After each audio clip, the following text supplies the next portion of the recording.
Então, vamos elevando os nossos pensamentos até Jesus, agradecendo mais uma vez essa oportunidade de estarmos aqui em seu nome, para aprender um pouco mais dessa doutrina que nos esclarece, que nos mostra o caminho, como o Davi fez na prece, no comentário dele, do Evangelho. Muitas vezes eu fico pensando como é que a gente estaria sem essa doutrina durante essa pandemia. Essa doutrina que nos consola, que nos dá esperança, mas principalmente que nos mostra que tudo tem uma razão de ser. Que todas as experiências que nós vivemos, boas e principalmente as ruins, têm uma lição atrás. Obrigada, Mestre. Nós agradecemos profundamente, principalmente a Allan Kardec, que fez esse trabalho tão profundo e tão rápido em tão pouco tempo. Por todos os médiuns que trabalharam na sua equipe, que foram instrumentos do Espírito de Verdade, trazendo para nós todos esses ensinamentos que hoje trabalhamos nessa noite. Graças a Deus. Bom, deixa eu só tirar, eu tinha deixado a musiquinha para nós. Vou tirar a musiquinha. Bom, hoje a gente tem dois temas para falar. Uma é sobre a natureza das comunicações mediúnicas, e depois a gente vai estar falando um pouquinho sobre as invocações, né? Então, antes da gente começar, eu queria fazer uma mesa redonda com vocês, como a gente sempre faz, né? Então, quais são os tipos de comunicação mediúnica, para quem leu o capítulo? Lembra? São várias. As psicofônicas. Não é isso que eu estou falando. Não estou falando de tipos de... A natureza são as grosseiras, tem as frívolas, as sérias e as construtivas. Construtivas, isso mesmo. E aí a gente começa a pensar, né, nessas coisas diferentes, e eu fico pensando o quanto que dá para a gente fazer um divisor de água de verdade nesses tipos de comunicação. Talvez a gente pudesse até falar mais, mas de alguma forma Allan Kardec sempre tenta fazer com que os espíritos coloquem em little buckets para a gente entender como é que funcionam as coisas, como é que a gente, uma forma mais didática da gente entender a doutrina espírita. Mas é importante a gente lembrar que os espíritos que estão comunicando são as almas daqueles que viveram aqui na Terra. E a gente já aprendeu que ninguém muda depois que passa pela ponte, né? Pela morte do corpo. Então, quando a gente está num bar, envolvido... Peraí, mamãe, você está me ligando? Não, estava desligando. Me ligando. Quando a gente está num bar, rodeado por um bando de amigos, e as pessoas começam a beber um pouco, e aí a linguagem fica um pouco mais vulgar. E aí, acho que todo mundo já passou por isso, que de repente a gente começa a sentir um pouco de desconforto. Esses são os espíritos que podem chegar do outro lado e dar comunicação para a gente. Ou a gente pensar num padre, um padre que fazia missas muito belíssimas, mas não necessariamente tinha uma conduta moral reta. Esse vai ser o padre que vai estar dando a comunicação do outro lado. Então, o fato de ter a roupagem exterior de padre não faz com que, e que tenha o conhecimento da Boa Nova, do Velho e do Novo Testamento também, a mensagem de Jesus, não significa que ele tenha incorporado esses ensinamentos. Então, muitas vezes ele vem, ele consegue ser muito acadêmico em termos de explanação do Novo Testamento, citação do Velho Testamento, de trechos. Isso eu estou falando em vida real, de trabalho mediúnico. Mas a hora que você começa a ver o lado moral, da paciência, da benevolência, da humildade, esse espírito não traz. Então, o mesmo padre que tinha um conhecimento teológico profundo, mas sem moral, ele passa para o outro lado da mesma forma. Então, quando a gente escuta os espíritos aí fazendo essas definições para Kardec, é isso que ele está tentando mostrar para a gente. Que existem, a gente tem que prestar atenção na qualidade do conteúdo, mas também na forma como é dito, né? E quando a gente vai, à medida que a gente começar a trabalhar a nossa mediunidade, a gente vai perceber isso, desses espíritos que vão estar aparecendo nas mesas mediúnicas, enfim, ou nos trabalhos de desobsessão. Outra coisa, quando a gente pensa nos espíritos que estavam envolvidos nas mesas girantes, quando explodiu lá na Europa, os efeitos físicos, que tipo de espírito estava lá? Que ia lá pro meio, lá dos... They were more the frivolous spirits, kind of ones that like to play tricks or just, yeah. Sim, é isso aí, porque eles estavam sendo instrumentos de Deus para despertar a nossa atenção naquela época. E é interessante a gente perceber que naquela época esse fenômeno físico era o mais comum, muito mais do que o conteúdo, porque ele serviu para chamar a atenção de que a morte não existia, apesar da gente já ver aí Moisés falando isso há, sei lá, quase 4.000 anos atrás, mas não tinha o conteúdo do estudo ainda, não tinha a explicação.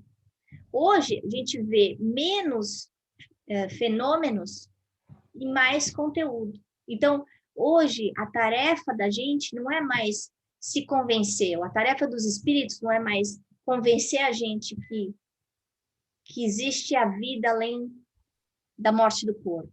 A tarefa dos espíritos é o despertamento consciencial da criatura, porque não é o fenômeno que vai fazer com que a gente passe de um mundo de expiação para um mundo de regeneração. O que vai fazer que a gente passe para um mundo melhor é a nossa transformação pessoal. E essa transformação pessoal, semelhante ao exemplo que eu dei do padre, não é uma transformação de fachada. Ela precisa ser fundada nas bases profundas do ser. E a gente só consegue fazer isso à medida que a gente se conhece, à medida que a gente se estuda, né? Bom, muitos de nós fizemos a brincadeira do copo quando a gente era criança, né? Eu lembro que a minha mãe, que eu fiz isso umas 2 vezes, quando ela descobriu, ela quase comeu meu fígado. E a gente fazia a brincadeira do copo para saber, o fulaninho gosta de mim, né? E qual é o espírito que está na brincadeira do copo? Que vem aí e mexe o copo. É o espírito que está ocupado, que tem conteúdo, que é sério, que vai ensinar alguma coisa para a gente, ou é aquele que está a fim de fazer bagunça? Zombeteiro. É o zombeteiro, é o bagunceiro, porque eu estou lá fazendo bagunça e eu estou, de alguma forma, fazendo essa evocação de um espírito que estiver por aí. E aí, eu fazendo isso na casa de algum amigo, provavelmente vai ser os espíritos que estão ali. Agora me diz, qual é a qualidade do espírito que está na casa do amigo? A gente não sabe. Mas a gente lembrando que todos nós temos os nossos acompanhantes desencarnados, e que normalmente esses acompanhantes não são da melhor qualidade, porque nós não somos da melhor qualidade, então o risco de uma brincadeira do copo, que a gente não tinha noção naquela época, é alguém com uma mediunidade como a minha, o espírito vem e não vai embora. E gruda. Gostei, vou ficar. Não vai embora, e aí? De repente eu tenho um espírito que vai para casa comigo, que vai para a escola comigo, que não me larga mais, que não estava no meu plano reencarnatório, que de repente pela minha imaturidade, eu acabo atraindo aquele ser para a minha convivência, para o meu dia a dia, né? E a gente não sabe se ele é um espírito zopeteiro, será que ele usava droga? Será que ele bebia? Que tipo de coisa será que ele fez? Porque o que ele está fazendo lá é o que ele fazia aqui, né? Bom, agora eu quero que a gente comente um pouco sobre a estratégia de Kardec para codificação. Quem pode falar um pouquinho? Como é que ele fez essa codificação? Como é que ele escreveu o Livro dos Médiuns? Hoje, que a gente está estudando tanto o Livro dos Médiuns nesse livro. Ele usou de fontes diferentes para ter a confirmação de alguma informação. Ele fazia a mesma pergunta para fontes completamente diferentes, então tinha um contato, e para ver se as informações batiam entre elas. Essa é uma das estratégias que ele usou. Ótimo. Então, a gente pode fazer evocação, então? Pode. Pode. Fazer o quê, Ana? Desculpa. Evocar espírito. Evocar. Porque a gente viu, tanto no Livro dos Médiuns, quanto no Livro dos Espíritos, mas principalmente no livro Céu e Inferno, ele especificamente evocava fulano de tal. O espírito ia lá, dava lá mensagem e alguém tinha morrido. Então, por exemplo, a Dona Maria morreu num acidente. Aí ele evocava a Dona Maria. Aí a Dona Maria contava a história. Aí passava e ele falava no final da conversa, falava assim, eu posso te chamar daqui a alguns meses? Você contar para a gente o que foi que mudou desde que você chegou aí? Pode. Aí passava lá X semanas, ele evocava a Dona Maria de novo.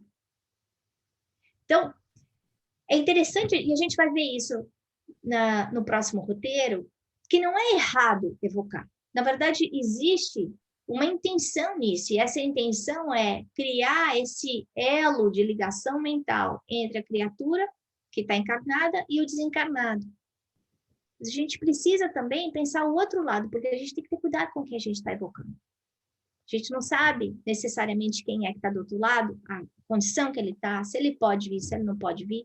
E aí vem os espíritos mistificadores, que a gente muitas vezes acaba sendo engambelado simplesmente porque a gente quer, a gente está escolhendo isso. Mas a estratégia de Kardec foi usar a comunicabilidade dos espíritos, foi usar a mediunidade.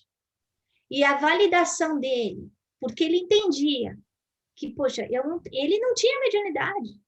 O ponto dele, o trabalho de Kardec, foi simplesmente codificar, organizar. Ele é o gerente de projeto desse super trabalho que Jesus colocou na mão dele. Mas ele nunca recebeu um espírito, ele não via espírito, ele não ouvia. A mediunidade dele era a intuição. Exatamente, a mediunidade dele, eu ia falar, isso tirou da minha boca. A mediunidade dele é essa intuição de para que lado que ele ia.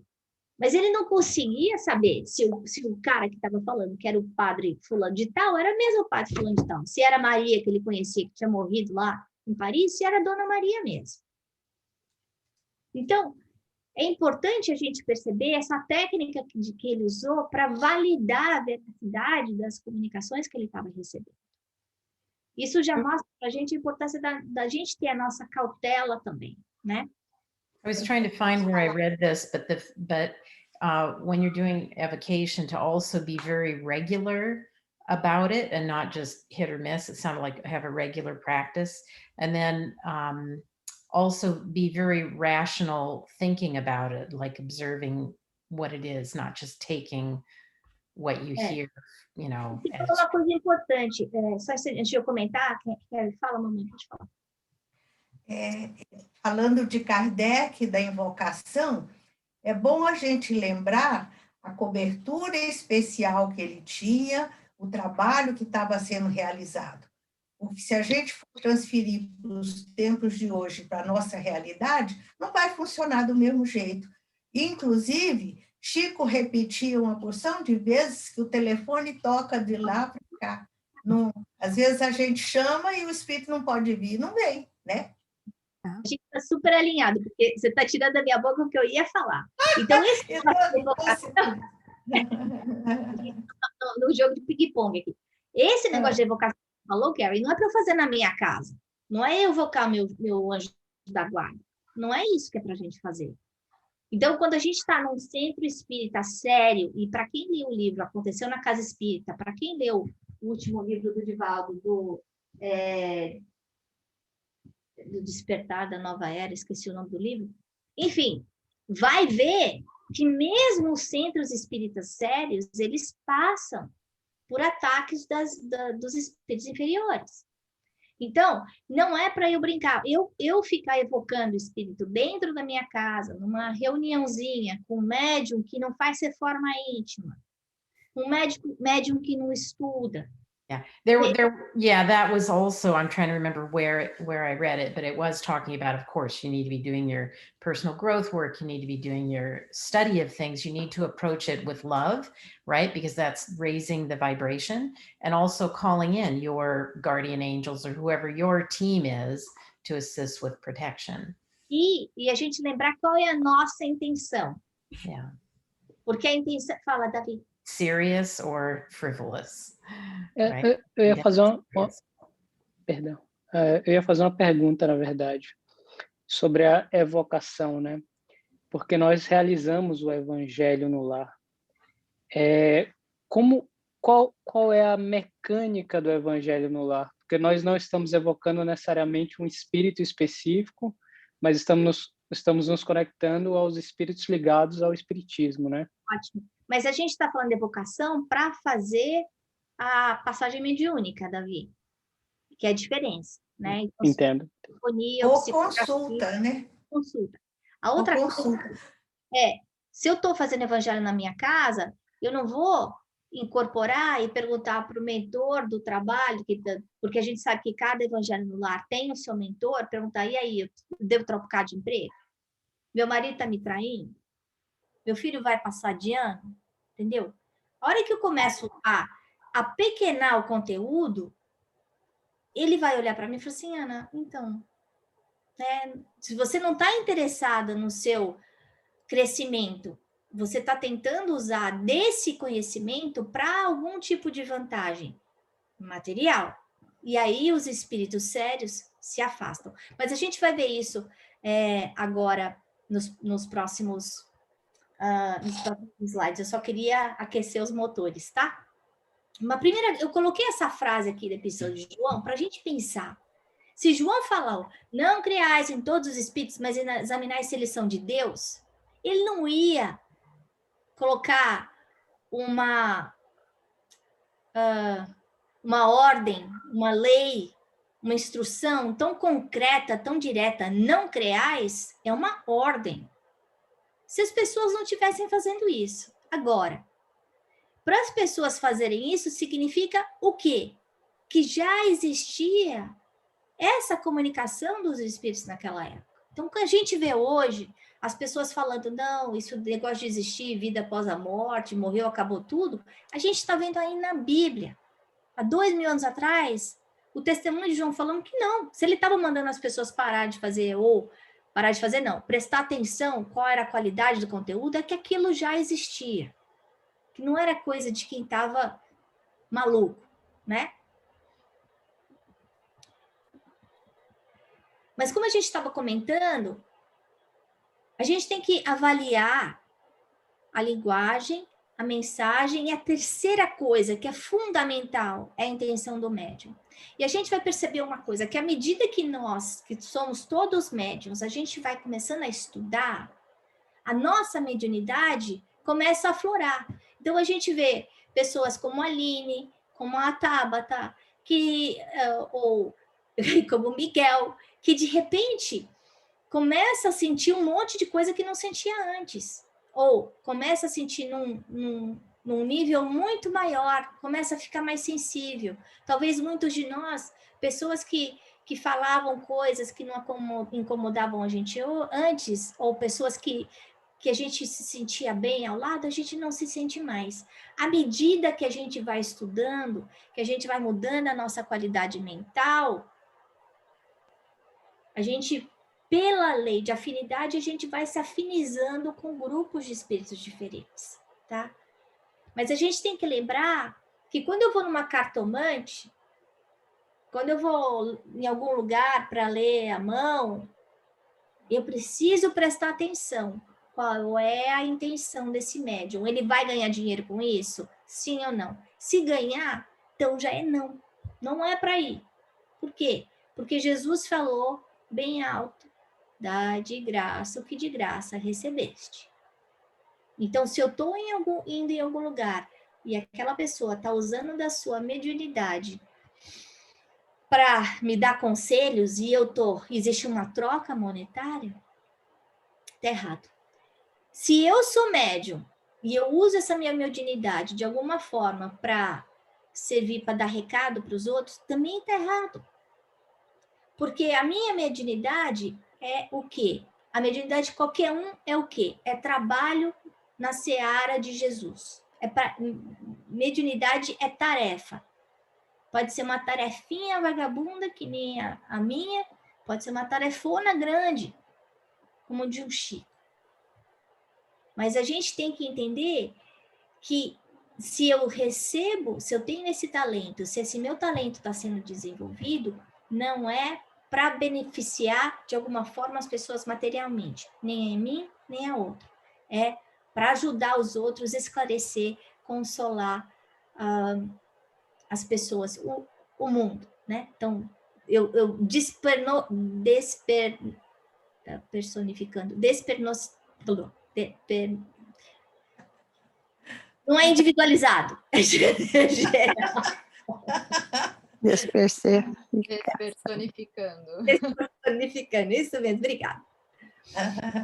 Bom, e aí a gente vê, isso é muito interessante, lendo os livros de André Luiz e também do Manuel Filomeno de Miranda, que muitas vezes, quando os espíritos bons vão falar, eles são super diretos. Eu até coloquei aí o capítulo 3 do Obreiros da Vida Eterna, que é um capítulo que eu dei risada internamente. Por quê?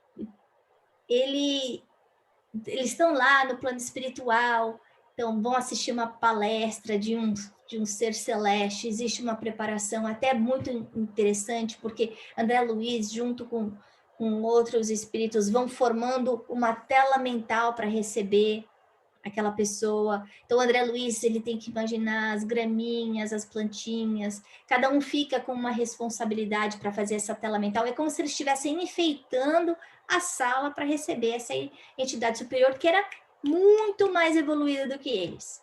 Tão evoluída que ela não aparece com o perispírito inteiro, ela só aparece do torso para cima, porque existe a afinidade vibratória não entrava com a deles. E aí, ele começa a falar, faz a palestra, tal, linda, tal, e aí depois vai para as perguntas. E as perguntas são perguntas muito válidas. Deixa eu ver se eu acho alguma pergunta aqui.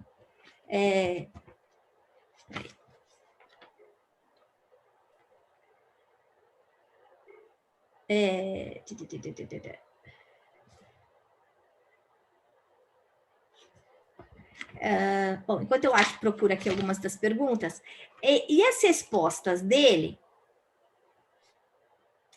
são muito diretas, muito simples. Ele não adoçava a pílula. Então, que devemos dizer a elas, respeitável amigo? Porque palavras esclarecedoras e reconfortantes para sustentar o ânimo em tão longa batalha, para as pessoas que estão sofrendo. Aí a resposta dele: amai a vossos inimigos, bendizei os que vos maldizem, fazei o bem aos que vos odeiam e orai. Ele abria o Novo Testamento e lia. Aí, assim, assim, não é que ele ficava enchendo linguiça. Não, eu tô sofrendo, é meu marido, meu filho, meu blá, blá, blá, tá difícil. O que você tem que fazer? Amar os inimigos. Ó, tá aqui, ó. Então, a gente vê que os espíritos superiores, e é gozado porque tem uma delas que fala assim, mas é só isso? Como só isso? Você não aprendeu isso ainda. Tá tudo aí. Então, vinha aquela pergunta longa, ele pegava e respondia com 3 palavras. Deixa eu ver. Deixa eu ver se eu acho outro. O que fazer ante as dificuldades que me defrontam nos serviços marginais da tarefa? Mas tu, ele reclamando do trabalho dele, que era um trabalho difícil, né? Mas tu, ó homem de Deus, foge dessas coisas e segue a justiça, a piedade e a fé, a caridade, a paciência e a mansidão. Então tá, não é para reclamar, não é para fugir do trabalho. Então, essa é a mensagem desses espíritos bons. Eles vão estar buscando no Novo Testamento, de uma forma muito simples, a linguagem que Jesus usou. Não tem arrogância, não tem orgulho. A mensagem, ela é lógica, ela é curta, ela é simples, descomplicada. Quando a gente vai falar com os outros espíritos, que ainda não estão num grau tão elevado de conhecimento espiritual, isso a gente está falando de doutrinação, tá? A gente já vê uma coisa diferente. Tem muita palavra para pouco conteúdo. Fala, fala, fala, fala, fala. E muitas vezes começa aparecendo, né, que está educado, calmo, tranquilo, e à medida que você vai fazendo as perguntas, essa entidade vai mudando o tom. E aí a gente percebe a intenção real. Agora, uma coisa importante para a gente saber é que quando tá trabalhando nessas comunicações, quem é médium não vai só ser aquele megafone do que o espírito está falando. Não, a gente é envolvido do cabelo até o dedo do pé, né? Então, eu estou sendo envolvido com aquela vibração do espírito que está se aproximando, porque lembra que a ligação é perispírito a perispírito. Eu estou sentindo aquelas imagens. Eu vou estar sentindo o cheiro, eu vou estar sentindo o calor, o frio, o desconforto, o ódio, o amor. Então, por mais que aquele espírito fale um monte de coisa bonita, se eu estiver me sentindo desconfortável, eu já sei que ele não está falando a verdade. Que é outra coisa importante para a gente saber. Que muitas vezes a gente já sabe isso com as pessoas, não é? A gente está conversando com alguém, a pessoa está falando uma coisa, você está falando assim, não é o que eu estou sentindo. Ela, do lado de fora, ela está falando isso, mas não parece que é verdade. Mas ela não falou nada de errado. E a gente que é mulher, eu acho que sente muito mais do que os homens, com todo respeito aos homens. Mas às vezes eu vejo isso com meu marido, eu falo assim, esse negócio não tá bom. Eu falo assim, mas eu não sei o que você ouviu de diferente de mim. Não foi o que eu ouvi, foi o que eu não ouvi. Então a gente tem que prestar atenção, e isso faz parte da nossa mediunidade.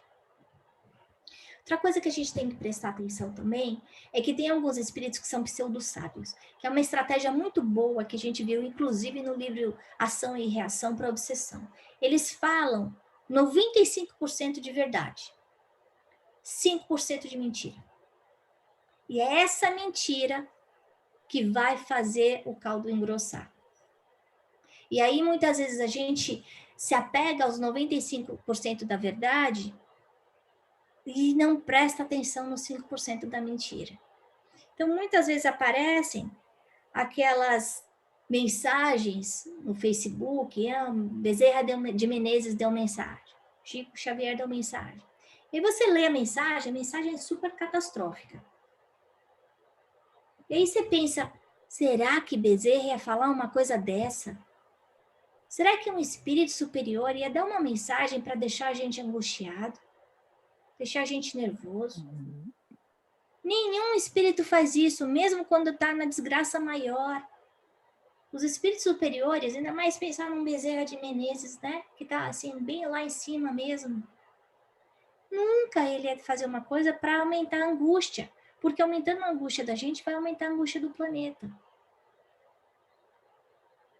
E o objetivo desses espíritos é o quê? É ajudar. E ninguém ajuda com desespero, ninguém ajuda com medo. Então, a gente prestar atenção, porque muitas vezes a gente acaba sendo papagaio de repetição, recebe uma coisa que nem aquelas mentiras que acontecem no WhatsApp e a gente já dá o forward sem a gente pensar se é verdade ou não. Não. Vamos usar o bom senso.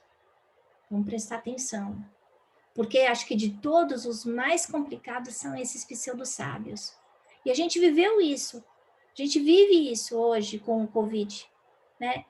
De um monte de ver a política se metendo na ciência.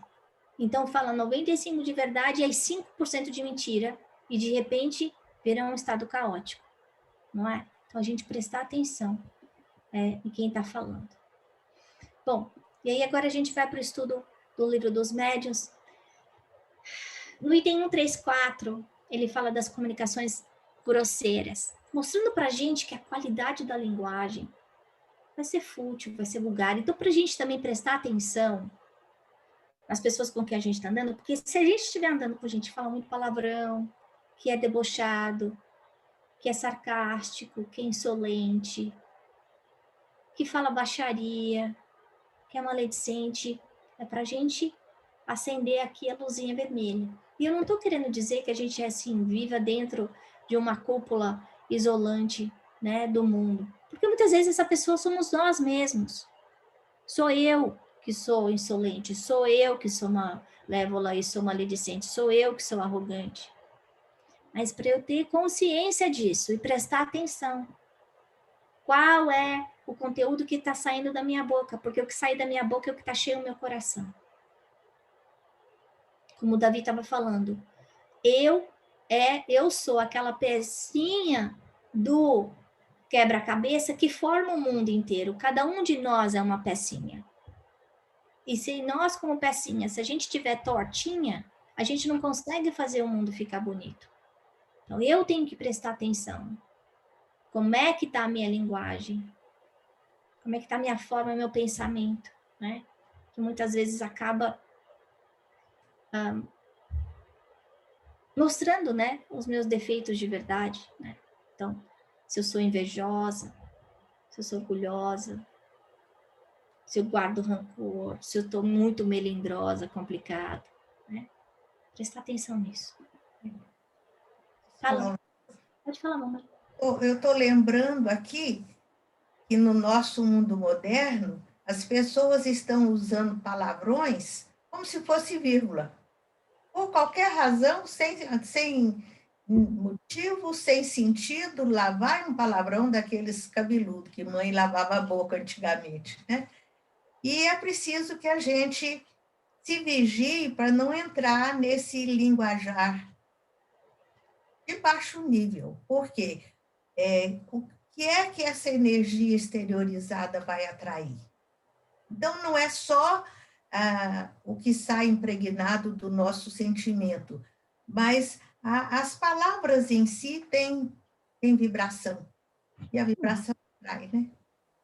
Então, a gente aprendeu que a palavra é energia criadora, que a hora que eu estou falando, eu comecei aquela história lá do Chico, da mulher falando, vai com Deus e saindo só coisa boa, e o Emmanuel falando, se ela estivesse falando, vai para o inferno, o que estava saindo na boca dela? Bom, a gente já falou disso, das comunicações frívolas, então, normalmente são esses espíritos que são desocupados, eles não são maus de verdade, mas eles são desocupados e eles estão a fim de fazer bagunça, estão brincando com a gente, e a gente está deixando eles brincar com eles. Nós, pelo nosso mau uso do nosso livre-arbítrio, a gente está fazendo mau uso do nosso tempo. E eles estão aproveitando disso, né? As sérias têm sempre um fim útil. Agora, uma coisa interessante, a diferença entre as sérias e as instrutivas, como a dona Odete falou muito bem no começo. O espírito pode ser sério, mas de repente ele não tem tanto conhecimento. Ele pode estar falando aquilo que ele acredita, né? Nas instrutivas, não. O espírito, ele é sério. Toda instrutiva é séria e dá instrução. Tudo que é sério não necessariamente tem instrução. Tá falando a coisa certa. Essa é a diferença dos dois. Agora, tem duas coisas interessantes para a gente pensar em termos de mediunidade. A gente já começou isso. Então, Chico, pessoa que não terminou escola, mal sabia ler e escrever. Como é que consegue escrever Evolução em Dois Mundos? Mecanismo da mediunidade. Porque em outra vida, ele já sabia aquilo. Em outra vida, no plano espiritual ou encarnado, ele já tinha estudado aquilo. Por isso é importante a gente estudar, pessoal. Porque, de alguma forma, para os espíritos, para o espírito que está se comunicando, ele vai usar o nosso conhecimento para passar a mensagem. Se eu não tiver estudado, eu não consigo ser um médium 100%. Eu não vou conseguir ser médium de espírito evoluído de verdade. Faz sentido isso? Mesmo que esse meu conhecimento esteja adormecido no meu subconsciente, não tem problema. Quando a gente vê um médium da envergadura de um Chico, a gente já sabe que ele é um espírito que tem muito estudo, muito conteúdo. A outra coisa que acontece é que uma comunicação séria, para ela não ser desvirtuada, ela precisa vir de um médium sério também. Agora, a gente sabe de muitos médiuns não sérios que receberam comunicações sérias, como a gente viu o exemplo do Divaldo dando sobre o João de Deus, e que depois tropeçaram no caminho. Então é interessante a gente perceber, de ver como a conduta do médium é fundamental para essa ligação com o plano espiritual, para o trabalho do plano espiritual. Então, aqui a gente não está falando tanto do médium, estou misturando as duas coisas, mas é importante a gente prestar atenção, a gente saber que o nosso trabalho como médium é fundamental para que a gente esteja atraindo, nos ligando a espíritos de mais alta envergadura. Se eu quiser ter um espírito como Emmanuel, dando comunicação através de mim, eu vou ter que ralar muito. Não vai ser nessa encarnação ainda. Vou ter que estudar muito, né?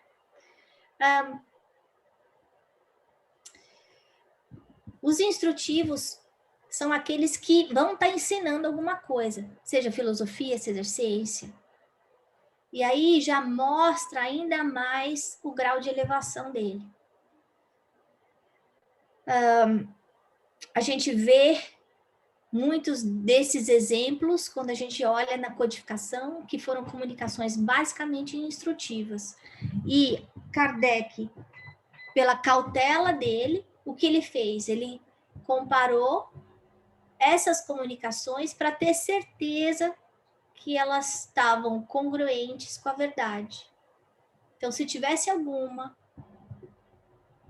que não tivesse sido, de alguma forma, repetida, retratada, ele, e na dúvida, ele tirava. Porque na cabeça dele sempre podia aumentar, mas ele não queria incorrer em qualquer erro. E tem caso aí dos espíritos chegarem para ele e falar, ó, aquela pergunta está errada, vai lá e conserta, não é essa a resposta.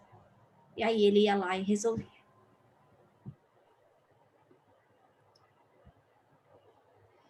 Bom, e como distinguir? Posso fazer uma pergunta? Uhum.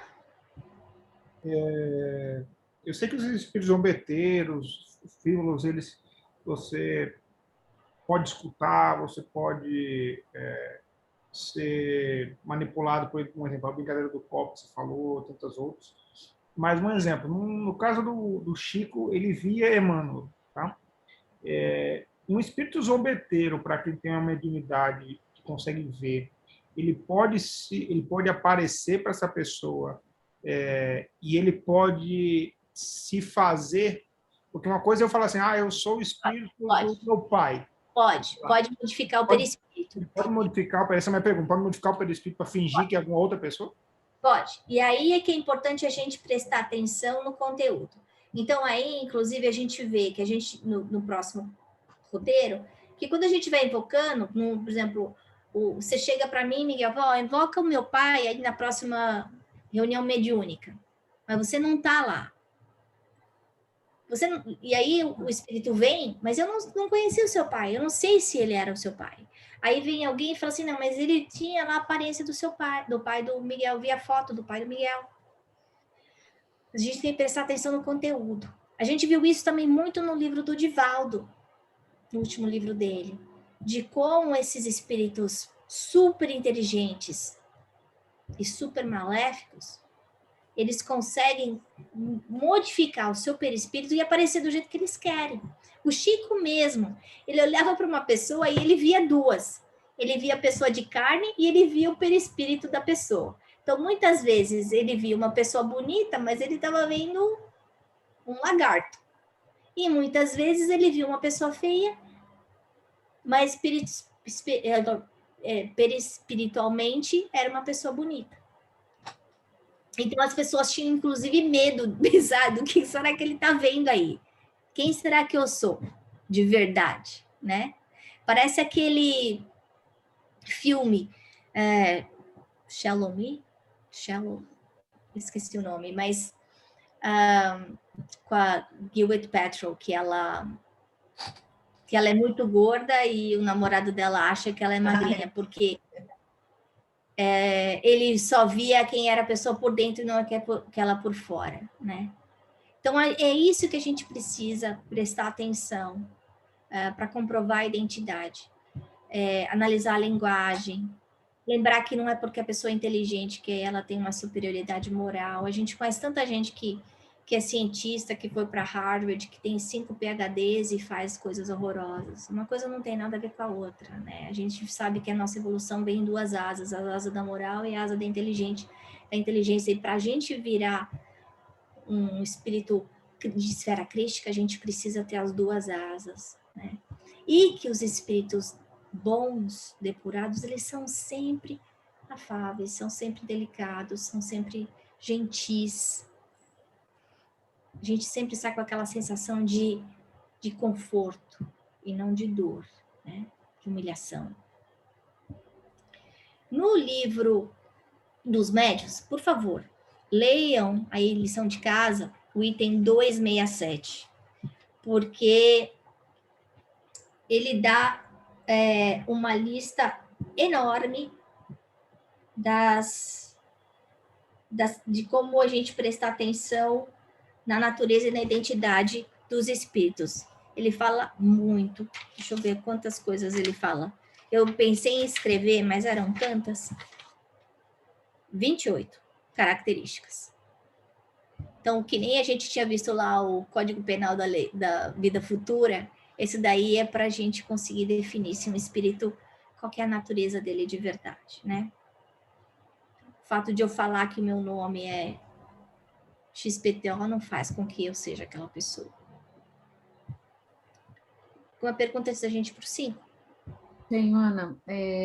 Por exemplo, quando naquele filme, e também eu já fui lá, não na época de Chico, mas depois, no centro, lá em Uberaba, né?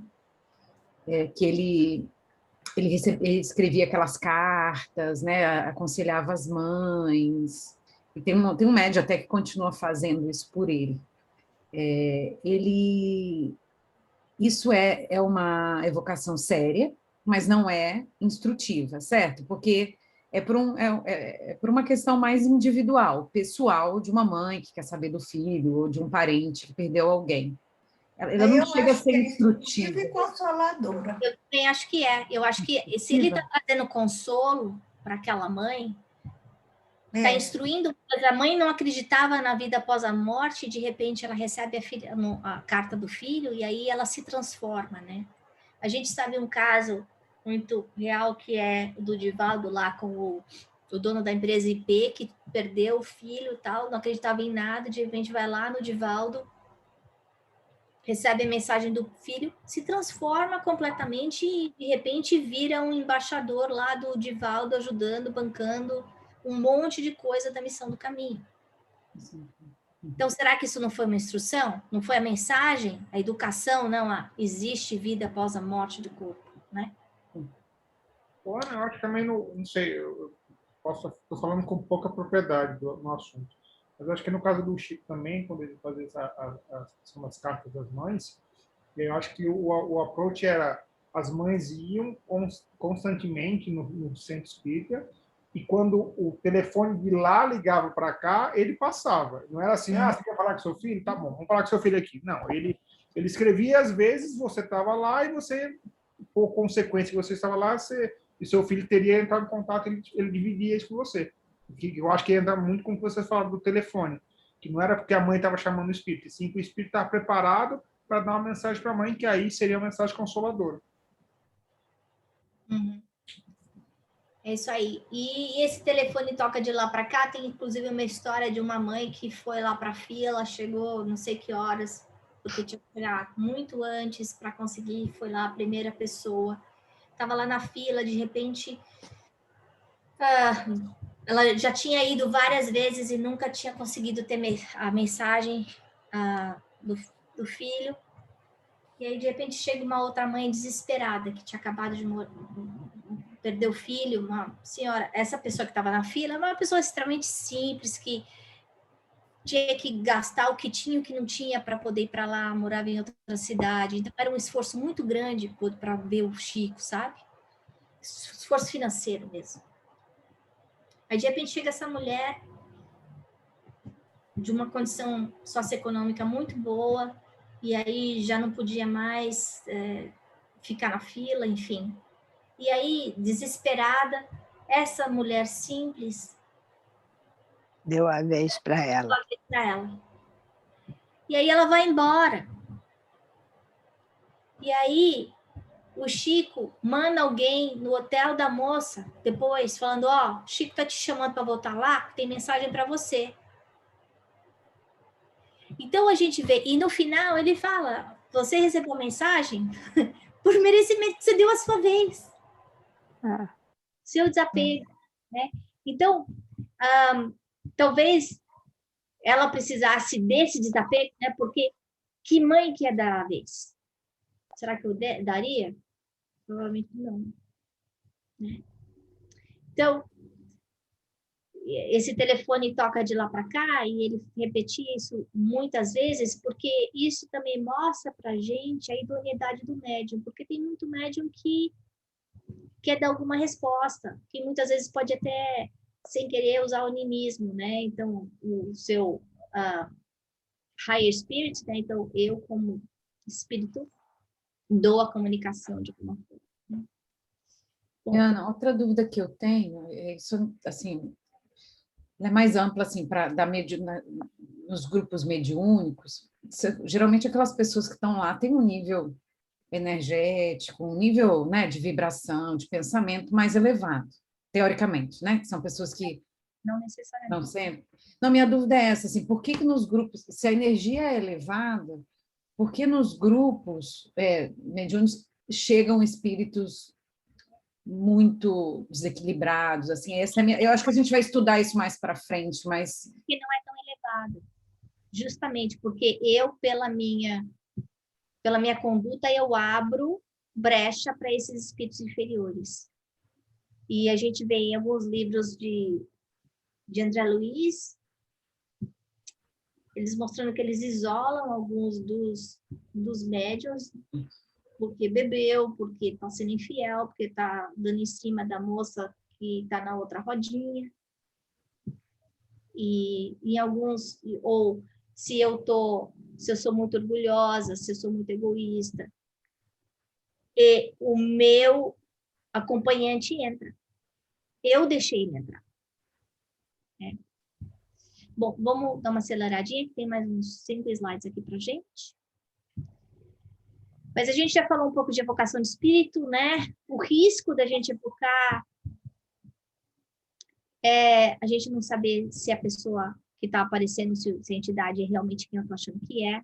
Então, se houver evocação, eu preciso ter alguém que consiga testemunhar que aquele é o espírito mesmo, né? Então, como você falou aí das mães do Chico, para ter certeza que a carta, né? Eles davam detalhes grandes. O evocar é bom porque no momento em que eu chamo, eu crio o meu laço fluídico com aquele espírito. Mas será que eu preciso mesmo? Né? Então, dentro de um trabalho espírita mediúnico, eu preciso falar, não, eu quero que o dirigente Paulo venha até aqui. De repente, hoje o Paulo não pôde, ele está lá ocupado com outra coisa, ele mandou o João. Que diferença faz? Né? Então, a gente pode falar, evocar o mentor desse trabalho para vir, então, um conselho para a gente. Né? No livro Céu e Inferno, a gente já comentou isso, que Allan Kardec usou várias vezes da evocação justamente para acompanhar a evolução dos espíritos, a experiência deles no plano espiritual. E como a gente já falou, o telefone toca de lá para cá, não é porque está evocando que ele aparecer. A gente tem que lembrar que essa transição de um plano físico para o plano espiritual varia de pessoa para pessoa. Quanto mais conhecimento, mais fácil tem, mas tem o aspecto também moral, que pesa muito. Muitas vezes a pessoa está ocupada, da mesma forma que se eu falasse para a Geice, Geice, eu preciso que você venha aqui na minha casa daqui a 15 minutos. A Geice me adora, mas ela ia falar, Ana, não consigo estar na sua casa daqui a 15 minutos. Não dá, é fisicamente impossível. Porque porque ela está mais longe do que 15 minutos. Então, quando a gente faz a evocação, muitas vezes a gente tem que ter esse respeito pelo espírito, falando, olha, se puder vir na outra semana, porque aí ele agenda. Porque os espíritos que trabalham, que são sérios, eles não são desocupados. Como nós. Não gosta de ficar desocupado. E quanto mais a gente aprende, mais a gente sabe que o trabalho é a libertação. Né? Então, quanto mais evoluído, mais trabalho tem. Se a gente acha que Jesus fica lá sentado só olhando o tempo passar, a gente está enganado. Seja todos os arcanjos lá, não, está todo mundo trabalhando muito.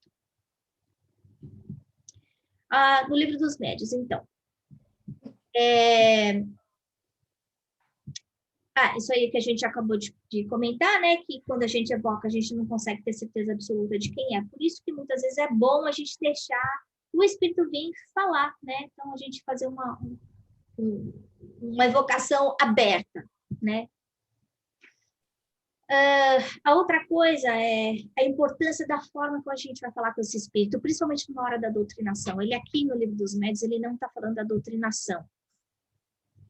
Mas quando o espírito é evocado, a gente tem que tratar com humildade, com respeito, principalmente se for um espírito sofredor. O espírito sofredor é todo aquele que é ignorante. Ele pode ser até mau. Se ele é mau, é porque ele não está sabendo o caminho do bem. Mais um motivo para eu usar de compaixão, fraternidade, amor com aquela entidade. Então, quando a gente vê a doutrinação falando, você tem que sair daí, você não pode ficar junto com ele, você tem que ir para outro lugar, você tem... Não tem. Não é assim que ele vai ouvir. O espírito vai ouvir não as palavras, mas o nosso sentimento, principalmente. Se eu estou colocando um sentimento pesado, de raiva, de ordem, ele não vai reagir de uma forma positiva. A gente tem que lembrar que todo mundo está rodeado de espírito, que o tempo inteiro a gente consegue, de alguma forma, ser esse canal. Quando eu estou falando com meu filho, quando eu estou falando com meu marido, quando eu estou falando com meu chefe. Prestar atenção naquilo que eu estou falando, da forma como eu estou falando, né? Se eu estou aqui na Terra, que é um planeta de expiação, quais são os espíritos que estão ao meu redor? Que estão por aí, a maior parte? Bons ou ruins?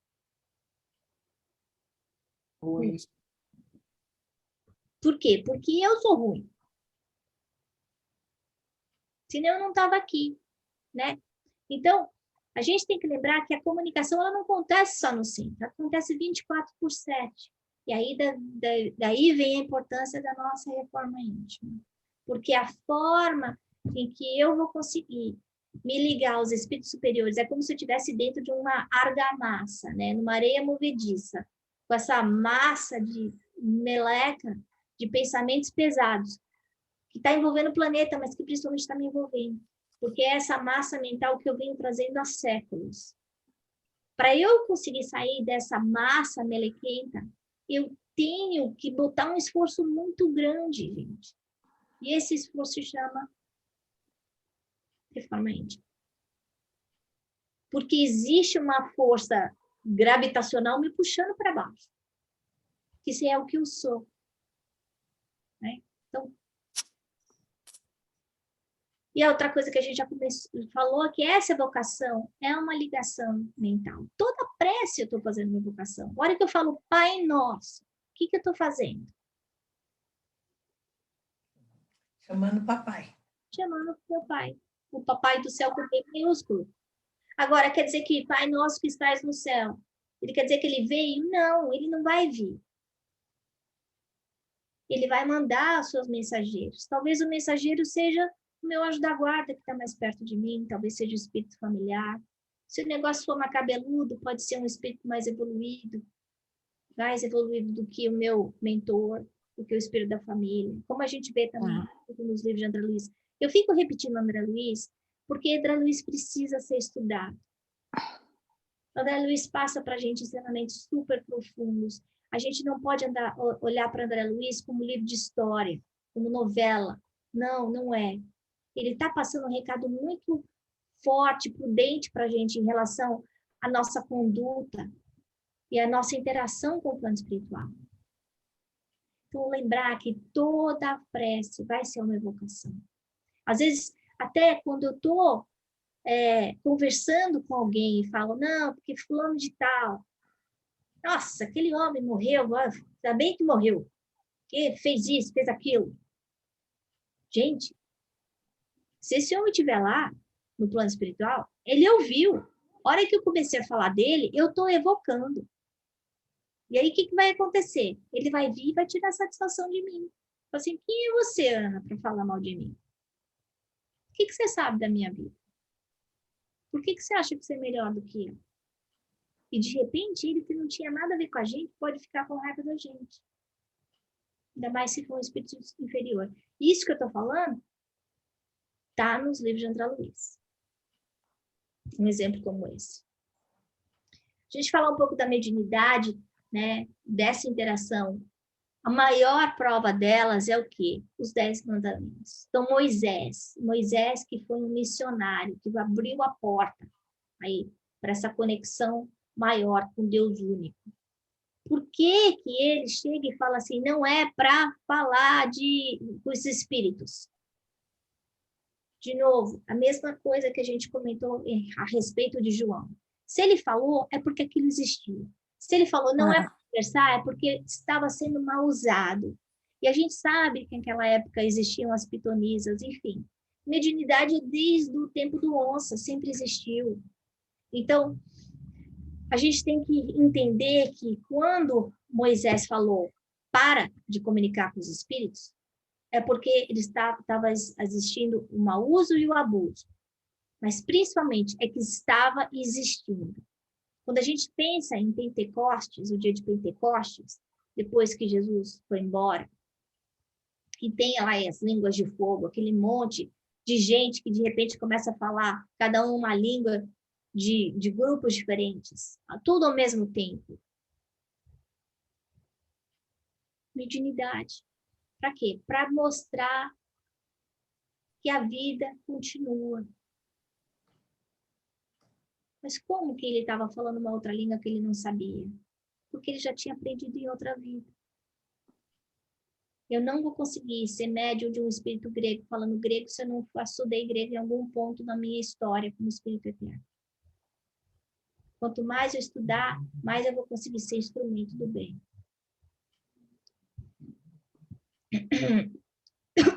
Depois, isso também é importante. A gente já comentou um pouco disso, tá? Que existe a necessidade de haver uma ligação fluídica entre o médium e o espírito comunicante. Quando a gente está trabalhando um trabalho mediúnico, a gente sabe que muitas vezes essa entidade que a gente vai ajudar no trabalho mediúnico, ela começa a se aproximar da gente 48 horas, 24 horas antes do trabalho. E aí eu começo a ficar irritada, desconfortável, enjoada. Isso está acontecendo porque eu já estou me aproximando aquele espírito já está se aproximando de mim, para que comece a existir essa afinidade fluídica, para que ele possa se ajudar. Então, os mentores amigos trazem a entidade que vai incorporar em mim, incorporar não, mas que eu vou dar passividade antes do trabalho. Daí, por isso que falo, no dia do trabalho em especial, a gente tem que vigiar o pensamento. Porque se eu não vigiar o meu pensamento, eu não vou conseguir servir direito. Outro exemplo que a gente tem é o Chico, com o André Luiz, né? Emmanuel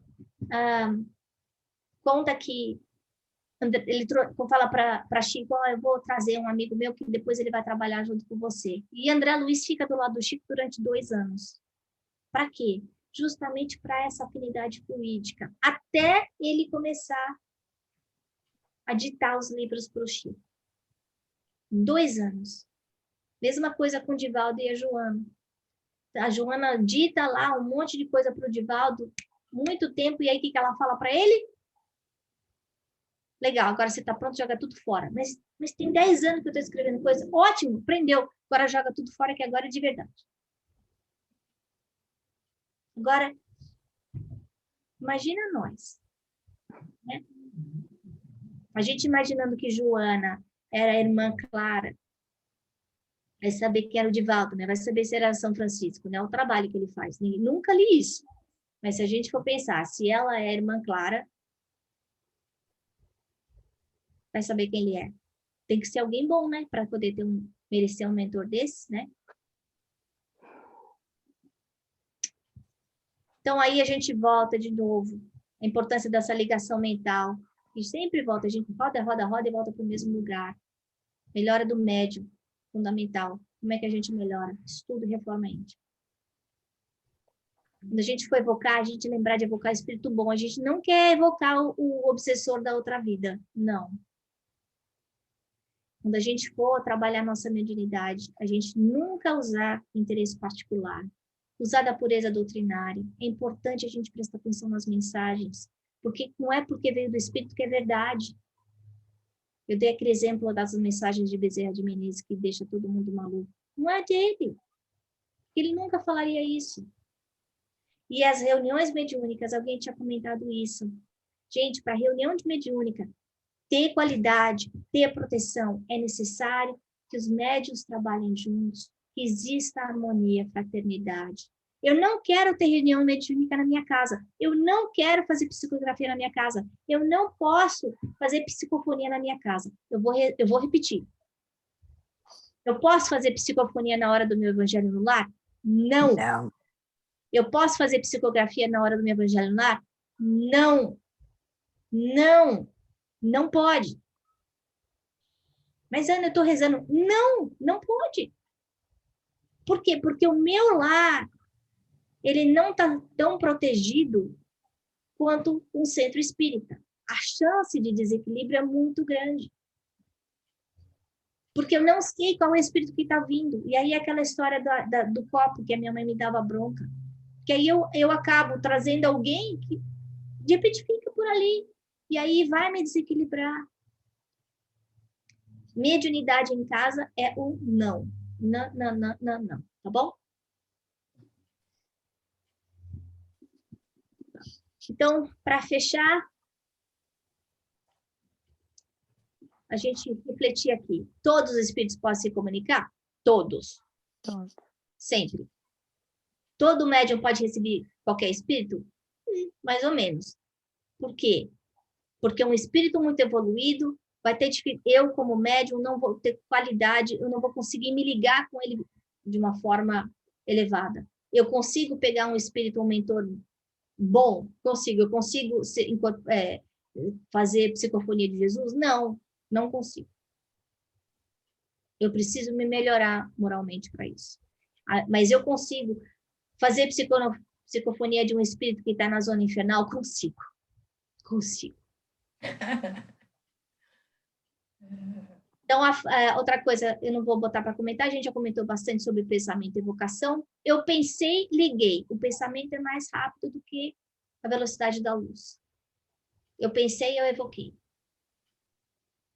E aí, a gente também já falou esse negócio do Kardec, dele ter usado a evocação, porque ele estava fazendo essas mensagens instrutivas. E ele fazia a validação dele. a comparação muitas vezes para ver se aquilo era verídico ou não. Agora, só para a gente não esquecer, a gente não é Kardec. Nenhum de nós é Kardec. Então, não é para a gente tentar fazer o que Kardec fez, porque a gente não vai conseguir. Talvez um dia a gente consiga, né? Agora é isso que eu tinha para falar para vocês. Desculpa ter passado tanto tempo. Eu queria combinar uma coisa para a próxima aula, pode ser agora? Pode, a gente já passou 10 minutos. Né? Então, vai rapidinho. Eu só queria avisar que eu preparei uma aula trazendo experiências minhas relativas ao assunto ao longo do tempo. É claro que abordo o texto da apostila, mas é indispensável que vocês leiam a apostila, tá bom? E eu queria combinar com o Luiz. Luiz está aí? Luiz?